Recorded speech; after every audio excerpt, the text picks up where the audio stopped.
Está con nosotros el doctor Agustín Vivas Moreno, profesor del área de Biblioteconomía y Documentación en la Facultad de Ciencias de la Documentación y la Comunicación de la Universidad de Extremadura. Acreditado como catedrático desde 2012, licenciado en Historia Moderna, diplomado en Biblioteconomía y Documentación y doctor en Documentación con premio extraordinario de la tesis doctoral. Ha publicado múltiples libros y artículos científicos relacionados en el ámbito de documentación, archivística. Asimismo ha dirigido numerosos proyectos de investigación competitivos y ha liderado cuantiosos contratos y convenios de investigación sobre archivística y documentación del patrimonio. Es investigador principal del grupo de investigación Ardopa, Gestión de la Información, la Documentación y el Patrimonio de la organización. Ha dirigido diferentes tesis doctorales, ha organizado múltiples congresos de carácter internacional vinculados con la materia y ha dirigido cursos de perfeccionamiento y posgrado. Es revisor de numerosas revistas de alto impacto en la temática y pertenece al comité asesor de otras cuantas. Asimismo ha sido evaluador en diferentes planes de investigación, ha sido profesor, visitante en diferentes universidades europeas y americanas. Ha sido primer vicedecano y decano en la Facultad de Ciencias de la Documentación y la Comunicación de la Universidad de Extremadura. Con ustedes el doctor Vivas nos va a dar la conferencia sobre verdad y falsedad de la universidad, y con un subtítulo: lo que la universidad tiene que ser además. Con ustedes el doctor Vivas. Bueno, muchísimas gracias. Prometo ser breve, así es que a los colegas españoles ya les digo que van a tener tiempo de disfrutar del partido, ¿verdad? Los colchoneros, fundamentalmente, no se preocupen, que tendrán tiempo.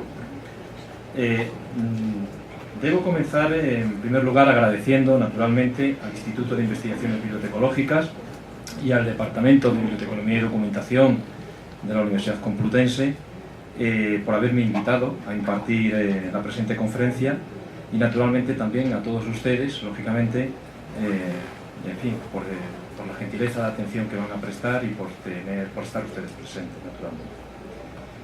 En un encuentro como este, centrado en una temática tan sugerente y actual como la verdad y la falsedad de la información, yo creo que se tornaba imprescindible hablar de la función de la universidad.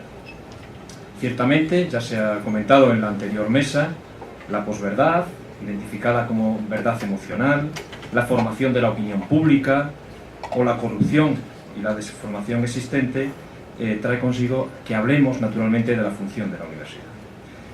No tendrá mi intervención un carácter positivista, un carácter empírico, sino que será más bien una intervención de carácter reflexivo, de carácter crítico, con objeto de que pensemos entre todos un poco cuáles son las funciones de la universidad en los tiempos actuales.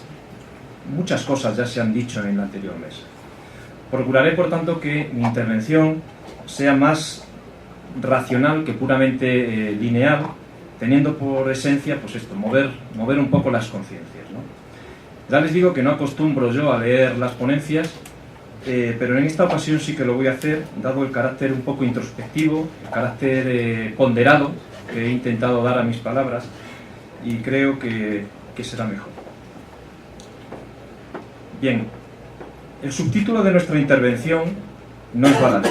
En 1930, como ustedes conocerán, ya Ortega y Gasset se preguntó primero en una conferencia y después en un libro por la misión de la universidad. Pues bien, el último de los capítulos del breve ensayo lo nominaba "Lo que la universidad tiene que ser además". De ahí el subtítulo que nosotros hemos querido o hemos consignado para esta intervención. En él exponía de forma breve algunos principios de lo que él denominaba el principio de la economía universitaria, que podríamos resumir en 3 elementos: hacer del estudiante un hombre culto y un buen profesional a tenor de la verdad científica, fomentar el perfil pedagógico del profesor y promover el contacto de la universidad con la ciencia y con la sociedad. Si de verdad y falsedad hablamos, hagamos autocrítica. Intentaremos glosar en consecuencia a partir de ahora 3 interrogantes a los que intentaré dar respuesta de forma personalizada y que pueden ser lógicamente base de sugerencias o de reflexiones. ¿Cuáles son las funciones tradicionales que tiene la universidad? Es decir, ¿cómo hemos llegado hasta aquí? En segundo lugar, ¿cuáles son las patologías, podríamos denominarlo así, que tiene hoy la universidad?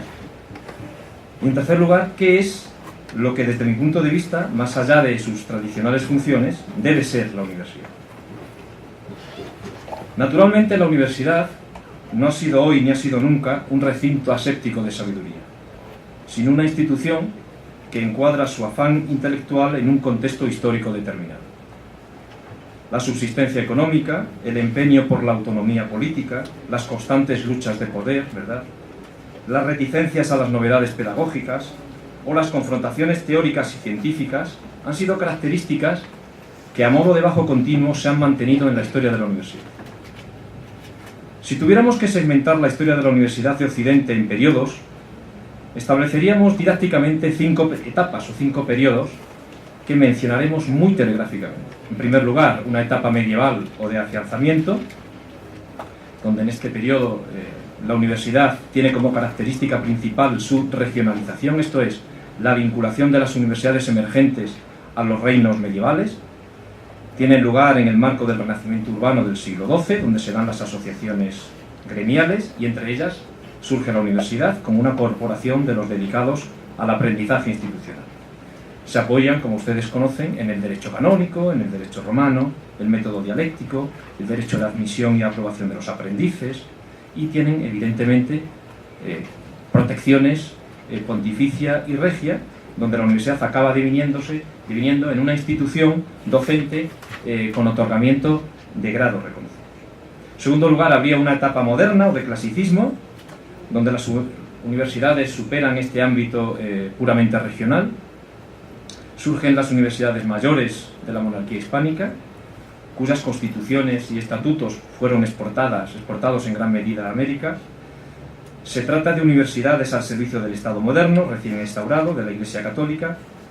Los poderes monárquicos intervendrán decididamente en la expansión universitaria reseñada, formando así personal especializado para la administración, la burocracia y los tribunales de justicia. La universidad resulta ser un instrumento de la defensa de la fe y sus alumnos altos cargos de la administración eclesiástica, y la endogamia, a través de los colegiales mayores, se intensifica, siendo los catedráticos de propiedad una oligarquía inaccesible para los denominados estudiantes manteístas, es decir, aquellos que no eran ni colegiales ni de familias nobles. En tercer lugar, había una etapa contemporánea o centralista. En este periodo la universidad tradicional quiebra, volviendo a regionalizarse, convirtiéndose de nuevo en universidades de distrito.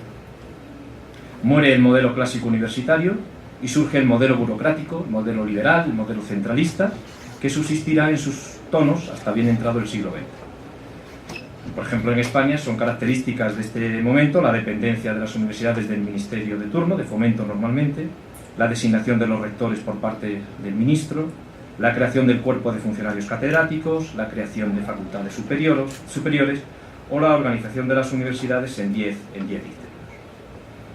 La cuarta etapa se corresponde con la expansión universitaria de las últimas 2 décadas del siglo XX, donde fundamentalmente las características podrían ser un incremento de universidades sin precedente, una diversificación de facultades y titulaciones, un fuerte incremento de alumnos, masivas contrataciones de profesores no numerarios. Es decir, se da el viraje de una corriente centrípeta liberal a otra centrífuga. Si la primera presentaba claros inconvenientes administrativos y de control, la segunda presenta una configuración demasiado localista, acorde a los institutos provinciales decimonónicos.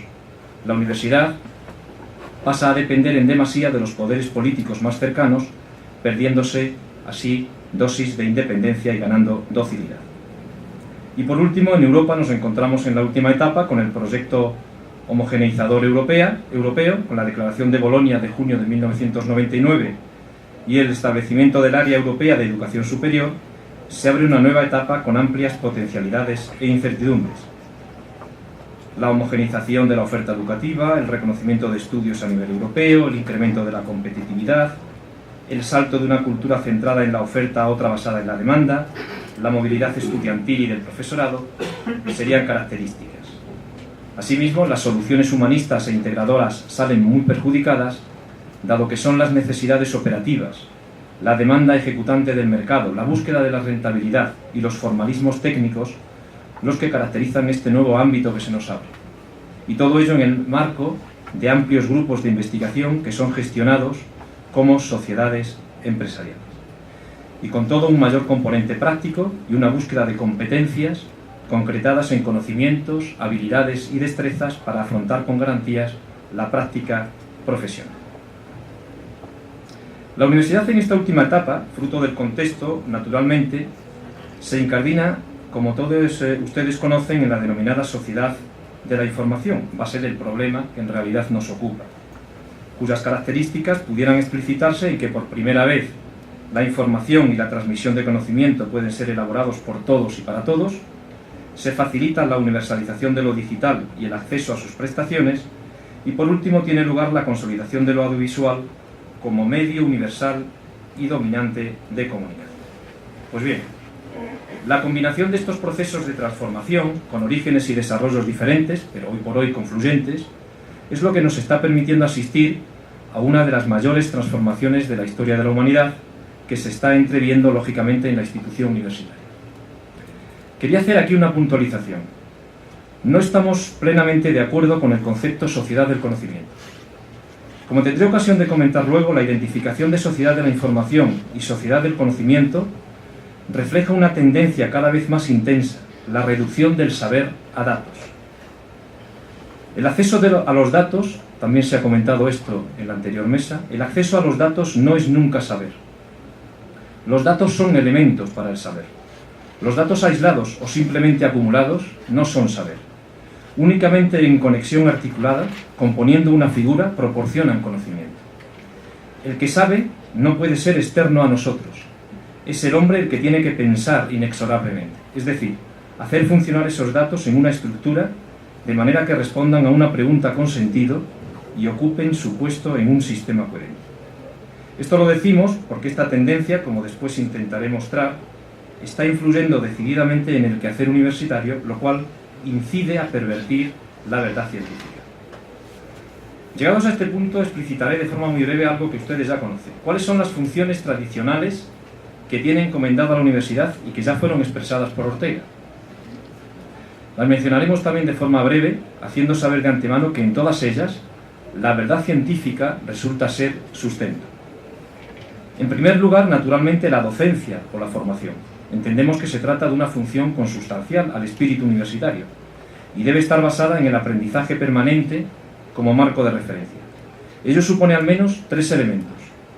Una universidad que entienda que las necesidades pueden ser cambiantes. Una universidad relacionada con la formación a lo largo de toda la vida y no como algo exclusivamente centrado en los parámetros académicos de la educación reglada y formal. Es decir, una universidad que dé cabida a todas las necesidades de las personas en cualquier momento de su existencia. Y una universidad que enseñe a los alumnos a ser reflexivos, críticos y creativos, con objeto de crear y no adaptarse a las nuevas estructuras sociales y también profesionales. La segunda de las funciones, como todos conocen, es la investigación. Ello se regulariza en las diferentes leyes de la ciencia, la tecnología y la innovación, que quiere velar por la financiación, el aumento de la comunidad científica basada en méritos y el reconocimiento social. En este sentido, es función de la universidad crear conocimientos, procedimientos y métodos nuevos, así como gestionar los proyectos correspondientes. Naturalmente, es fundamental para la universidad la etapa de doctorado, que es cuando formalmente comienza la carrera investigadora, así como elaborar una cultura de la investigación desde las primeras etapas de la formación superior. Y la tercera función es la transferencia del conocimiento, entendida esta desde una concepción amplia, holística y transversal. Podemos formalizarla en tres ejes: extender a la sociedad las muchas actividades que realizamos en las universidades.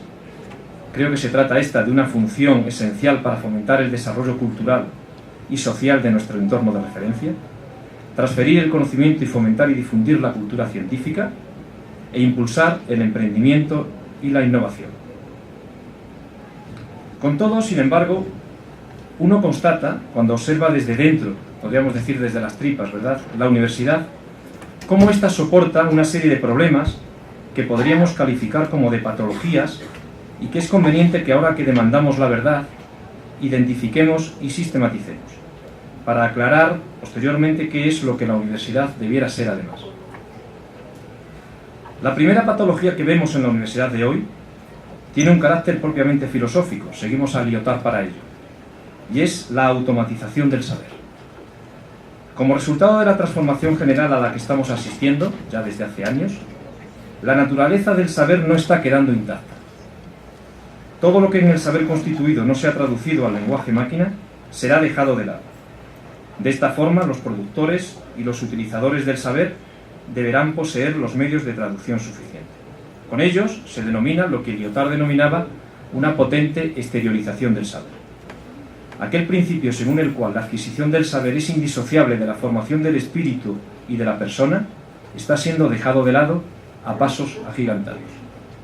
Vemos, por ejemplo, en artículos científicos, multitud de encuestas, tablas, cuadros y datos descriptivos, y constatamos una tentación demasiado fuerte a contentarse con ello, a creer que ya se tiene el conocimiento cuando se han conseguido los materiales o recursos para empezar a pensar. La segunda patología es el tecnicismo operativo y la simplicidad y la propensión a simplificar las cosas. Tecnicismo operativo porque prima la perspectiva técnica y operativa frente a la reflexiva y la crítica. La pregunta ya no ¿es eso verdad?, sino ¿para qué sirve? En el contexto del mercado, del saber, antes se ha citado también en la mesa, esta última pregunta, las más de las veces, significa ¿se puede vender? Y en el contexto de la argumentación del poder, sería ¿es eficaz para incrementar nuestro o mi poder? En conclusión, lo que parece seguro es que el enseñante o profesor tradicional ha quedado deslegitimado. Este no es más competente que las redes de memoria para transmitir el saber establecido. Todo ello porque la legitimación del incremento del poder viene dado por la eficacia. Hoy día se ha de ser operativos, o de lo contrario no tiene validez, aunque evidentemente esta lógica del más eficaz es sin duda inconsistente a muchas consideraciones. Dicho de otro modo, el criterio de operatividad, que es esencialmente tecnológico, no es pertinente para juzgar lo verdadero y lo justo. La pregunta, por consiguiente, en la sociedad de la información sigue siendo si el saber es solamente el instrumento de los poderes. ¿Es practicable una legitimación de sociedad justa? ¿Será capaz la técnica y su operatividad para satisfacer el deseado consenso? Y decía también simplicidad y simplificación por dos motivos. Porque encontramos una cierta tendencia en nuestras investigaciones a hacernos preguntas a las que uno puede contestar con un sí o con un no, con un 1 o con un 0, si quieren. Y todos debemos saber que hay cuestiones que no toleran tratamientos tan simples. En ocasiones las estadísticas ejercen tal violencia sobre la realidad que ésta, en lugar de ser conocida, resulta engañosa. La realidad es múltiple, compleja y repleta de matices. Y en segundo lugar, porque hay una cierta propensión a reducir la realidad humana a los modelos de las denominadas ciencias. Esto supone un reduccionismo extraordinario, porque no solo en ocasiones no se ofrecen respuestas adecuadas, sino que se mutilan los problemas mismos, que no son reconocidos como tales si no toleran un tratamiento de carácter científico. En definitiva, no puede darse una primacía de la acumulación de la memoria frente a la razón en los métodos formativos. Entiéndase lo que queremos decir. El conocimiento de las cosas no debe basarse en la acumulación de datos ni en el tratamiento memorístico, sino en la comprensión racional de la realidad. Sin esta aprehensión no hay saber o conocimiento. Una tercera patología es lo que podemos denominar como determinismo cuantitativo. Todo lo que no sea reducido a cifras y números tiende a ello. La confección de rankings en disciplinas, revistas científicas, autores o cualesquiera otras cosas, los impactos de citación de nuestras investigaciones, basados en su mayoría en contabilizar las citas, como se ha comentado antes, y no en ver si estas son de calidad. O la medición de los datos de colaboración científica y la evaluación de las revistas científicas son solo algunos ejemplos. Se trata de una irrupción que posiblemente ha venido para quedarse. De hecho, todos participamos de ello, aunque todos veamos en este procedimiento astucias, estratagemas y artificios. Naturalmente no estamos en contra de los criterios de evaluación. Simplemente intento exponer algunos de los riesgos que esto ocasiona en la universidad de hoy. En primer lugar, el olvido del contexto, lo cual ocasiona reduccionismo y cierta infantilización. Pongamos un ejemplo. ¿Cómo se puede establecer en un ranking comparaciones, por ejemplo, entre una universidad de Alemania y otra de Perú? ¿Acaso los contextos son similares? Es más, ¿acaso las funciones que tienen ambas universidades son las mismas? ¿Es similar su contenido social? Su cometido social, perdón. En segundo lugar, creación de grandes vacíos en la atmósfera intelectual e investigadora. En un mundo globalizado, todo lo que no sea susceptible de adaptarse a contextos generalizados y globales será dejado de lado. Naturalmente, esto ocasiona que contenidos fundamentalmente sociales y humanísticos estén sufriendo grandes desgarros en las universidades. Y por otro lado, la universidad viene transfiriendo sus órganos de poder a claves que se sitúan fuera de ellas, comités de revistas y empresas privadas fundamentalmente. En este sentido es preciso recordar que la ciencia se constituye como un gigantesco centro de poder, convirtiéndose en una mercancía rentable, con un valor de uso y de cambio al servicio del mercado. Y por lo tanto será un bien productor de riqueza, vendible y susceptible de contribuir a la acumulación de capital de las grandes empresas transnacionales.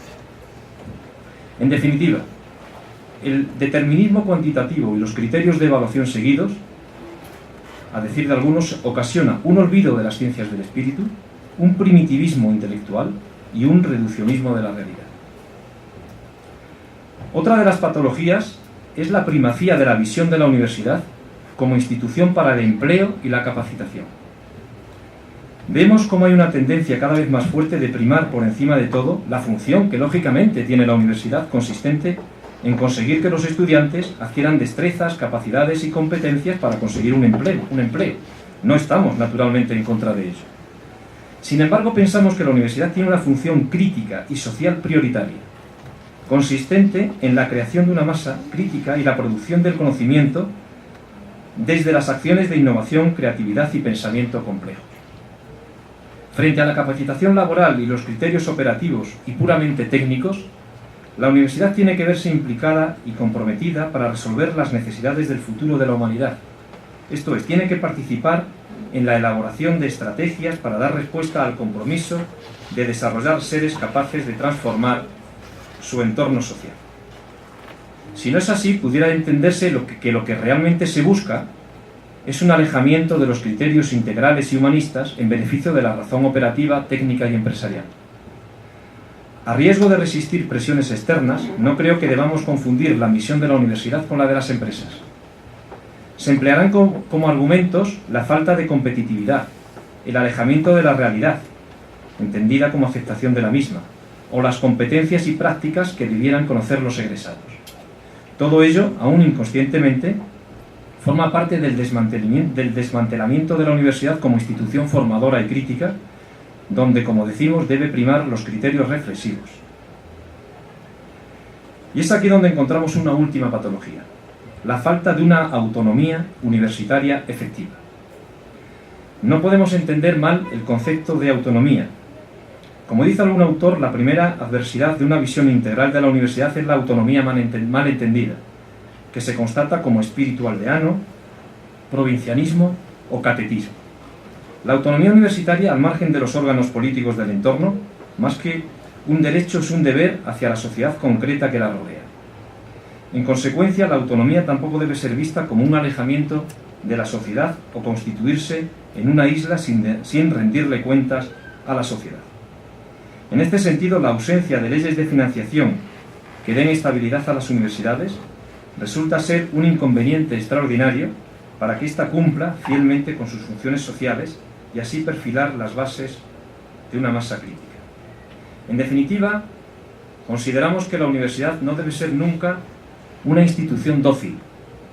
En ella se deben forjar las personas que han de aconsejar a los dirigentes políticos y en ella han de formularse preguntas que tal vez irriten a muchos, pero que es necesario plantear.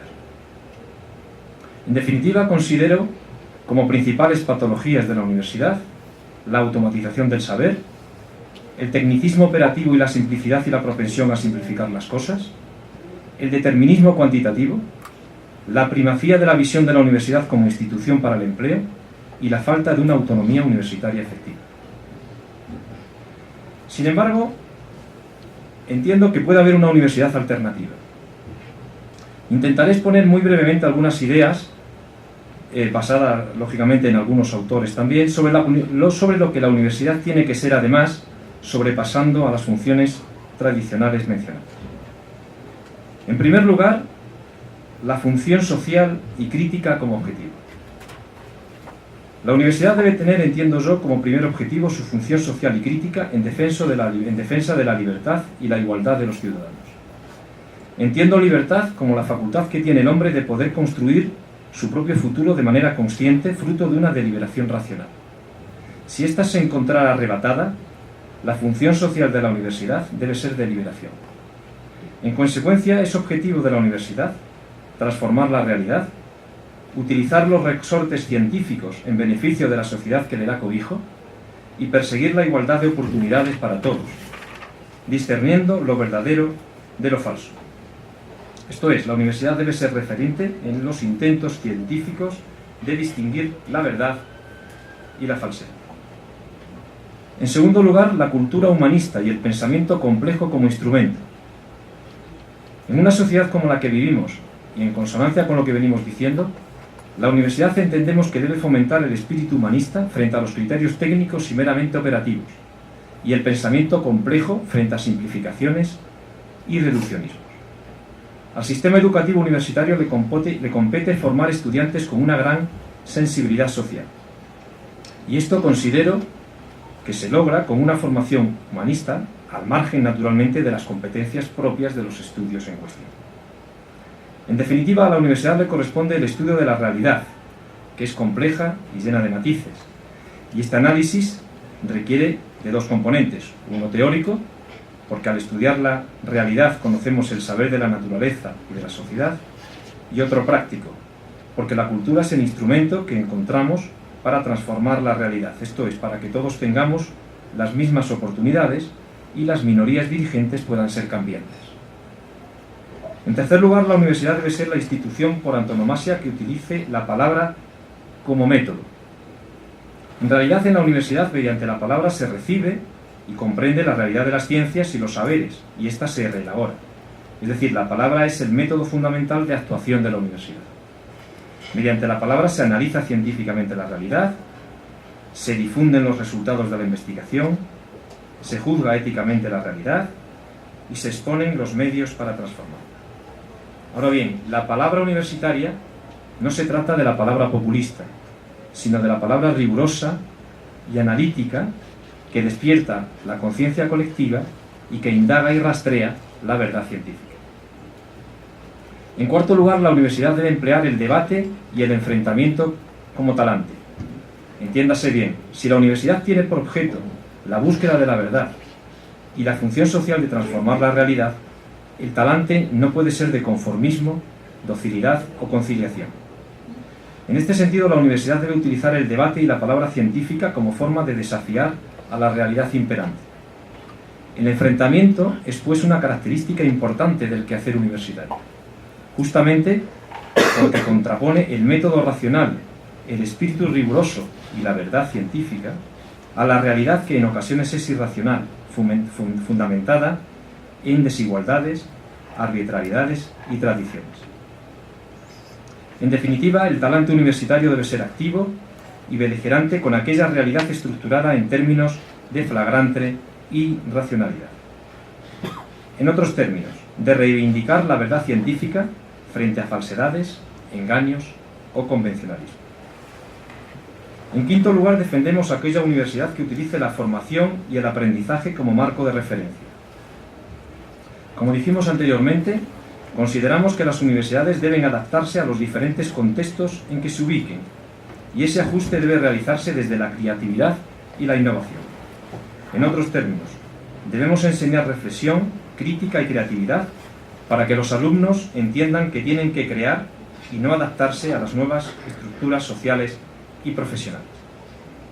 Por consiguiente, en las universidades debemos anteponer a todos los criterios formativos basados en el aprendizaje permanente, donde el alumno comprenda racionalmente la realidad cambiante, participe activamente en la construcción del conocimiento y desarrolle actividades y competencias que le permitan responder al dinamismo vital.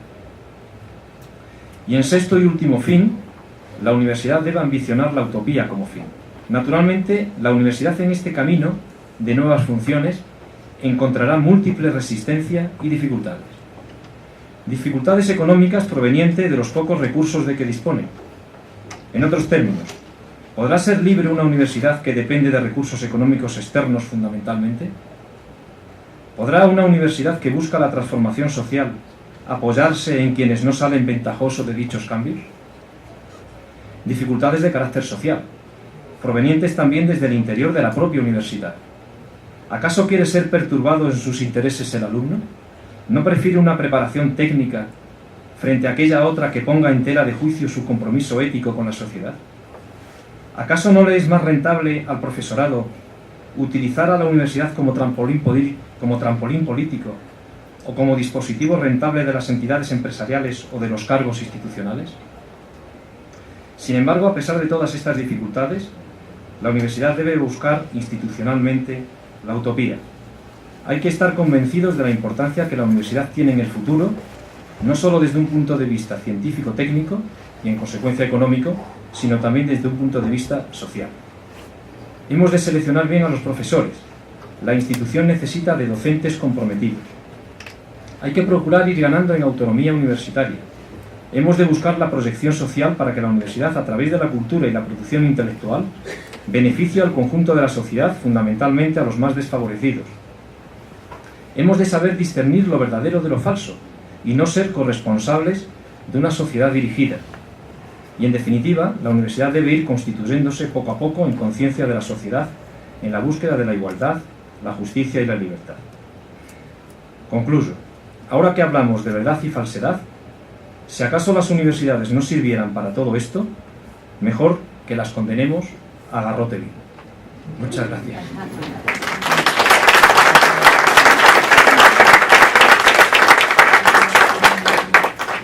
Pues bueno, una serie de reflexiones importantes para todos nosotros que estamos inmersos en esta labor académica en una universidad y todo lo que implica nuestro trabajo.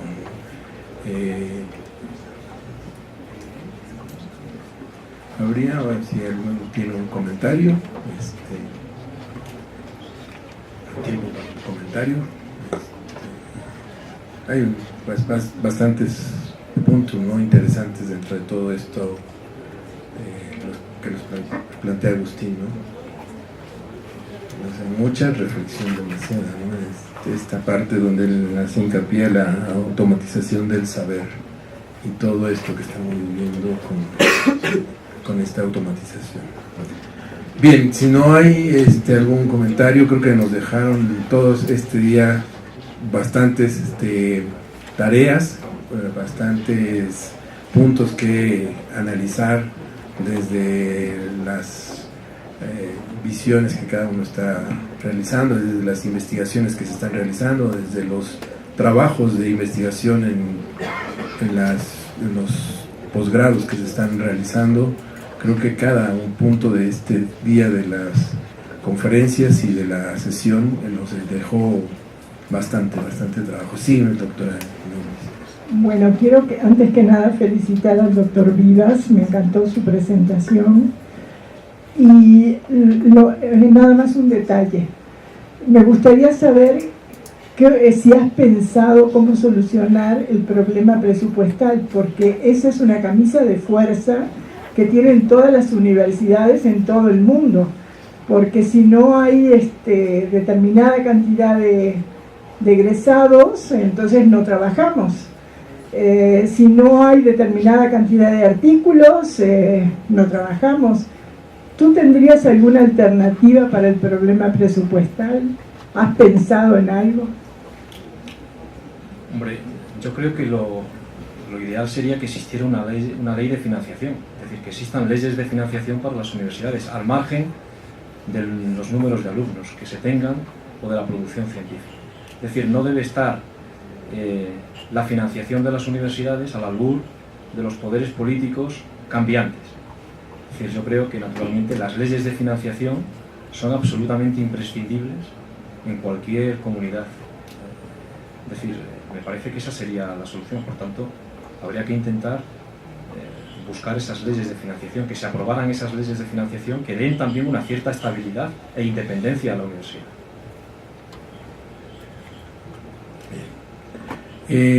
Pues con este comentario finalizamos el día de hoy. Agradecemos al doctor Agustín Vivas Moreno su participación, entregamos su constancia de participación y nos vemos el día de mañana.